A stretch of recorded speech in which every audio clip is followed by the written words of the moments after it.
नमस्कार मंडळी. आजचा आपला हा पदार्थ आरोग्याच्या दृष्टीने खूप फायदेशीर आहे. आरोग्यासाठी अमृतच म्हणा ना, कारण ज्वारीतील फायबर, कॅल्शियम आणि प्रोटीन तुमचं रोजचं जेवण बनवतात सुपर हेल्दी. आजची आपली ही ज्वारीची पौष्टिक खिचडी वजन कमी करण्यासाठी, डायबिटीस नियंत्रणासाठी आणि पोटाच्या आरोग्यासाठी उत्तमच आहे. रेसिपी आवडल्यास एक लाईक नक्की करा. चला तर मग वेळ न घालवता लगेचच रेसिपीला सुरुवात करूया. त्यासाठी इथे मी ना 1 वाटी ज्वारी घेतलेली आहे. आता ही ज्वारी मस्त अशी निवडून पाकडून घेतलेली आहे. तर सर्वात अगोदर काय करूया, ही ज्वारी ना आपण 1 ते 2 पाण्याने स्वच्छ धुवून घेऊया आणि रात्रभर पाण्यात भिजत ठेवूया. तर ही ज्वारी ना मी स्वच्छ धुवून घेतली आणि रात्रभर पाण्यात भिजत ठेवली होती. त्यानंतर तुम्ही बघू शकताय ज्वारी मस्त अशी भिजलेली आहे. हे बघा. आता काय करायचं, यामधलं ना आपल्याला सगळं पाणी काढून टाकायचंय आणि ही ज्वारी कुकरमध्ये काढून घ्यायची आहे.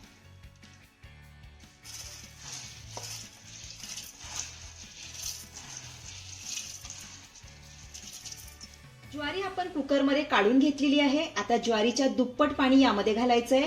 म्हणजे 1 वाटी आपण ज्वारी घेतली होती ना, त्यासाठी आपल्याला सेम त्याच वाटीने 2 वाट्या पाणी यामध्ये घालायचंय. ज्वारीमध्ये पाणी घालून झालं की यामध्ये ना आपण थोडंसं मीठ घालूया. मीठ चांगलं मिक्स करून घेऊया. आता काय करायचंय, कुकरचं झाकण लावायचंय आणि मीडियम फ्लेम वरती कुकरच्या ना 5 ते 6 शिट्ट्या करून घ्यायच्या.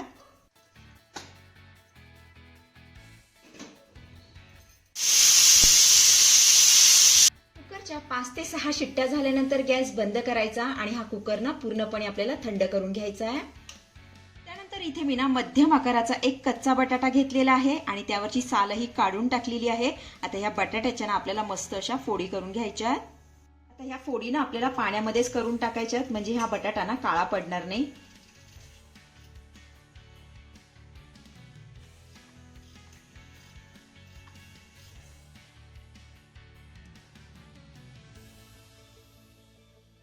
चला, इथे आपल्या बटाट्याच्या मस्त अशा फोडी करून झालेल्या आहेत. थोड्या वेळासाठी आपण ह्या बाजूला ठेवूया. त्यानंतर गॅसवरती मी तवा ठेवलेला आहे. आता यामध्ये ना आपल्याला 1 वाटी शेंगदाणे घालायचे आणि हे शेंगदाणे मस्त असे खमंग खरपूस भाजून घ्यायचे.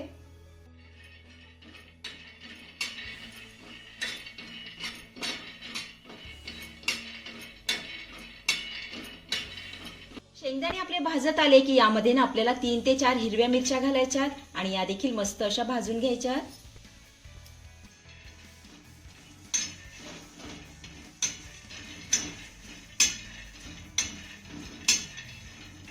तर इथे आपले मिरच्या आणि शेंगदाणे मस्त असे खमंग खरपूस भाजून झालेले आहेत.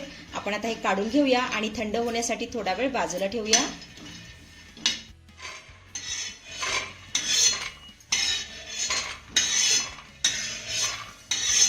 इथे आपले शेंगदाणे आणि मिरची थंड झाली की खलबत्त्यामधून ना याला जाडसर असं कुटून घेऊया.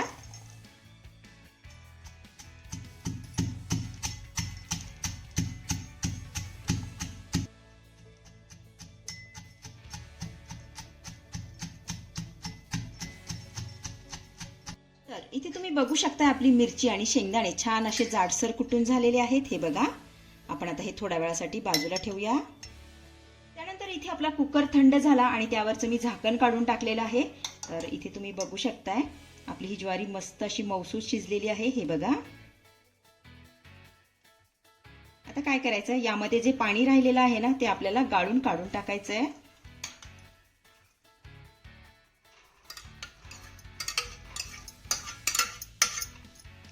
त्यानंतर गॅसवरती मी कढई ठेवलेली आहे. आता यामध्ये ना आपल्याला 1 चमचाभर तेल घालायचंय. त्यानंतर अर्धा चमचा यामध्ये आपण जिरे घालूया. जिरे आपलं चांगलं फुललं की यामध्ये आपल्याला बटाट्याच्या फोडी घालायच्या.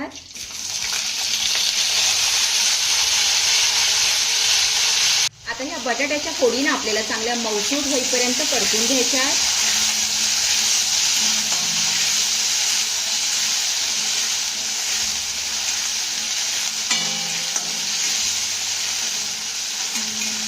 तर इथे आपला हा बटाटा ना चांगला मऊसूत परतून झालेला आहे. हे बघा.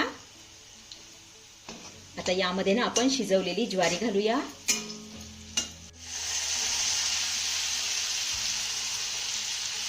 आता ही घातलेली ज्वारी ना 1 मिनिटभर चांगली परतून घेऊया.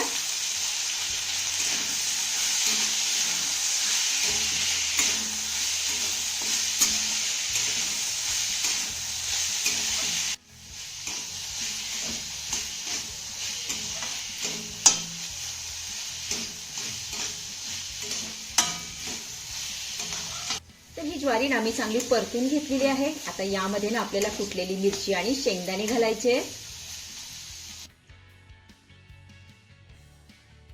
त्यानंतर यामध्ये ना आपल्याला थोडंसं मीठ घालायचं आहे. तर मीठ आपण अगोदर ज्वारी शिजताना घातलं होतं, त्यामुळे मीठ ना आपल्याला बेतानच घालायचं आहे.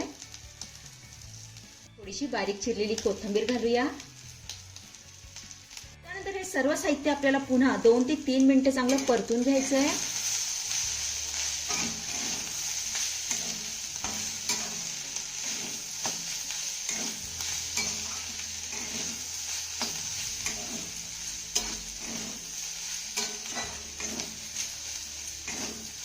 तर इथे आपलं सर्व साहित्य चांगलं परतून झालेलं आहे. तर आपली ही पौष्टिक अशी ज्वारीची खिचडी बनवून तयार झालेली आहे. चवीला जबरदस्त लागते. अतिशय साधी आणि सोपी रेसिपी आहे. नक्की करून बघा. आपण आता ही खिचडी ना काढून घेऊया.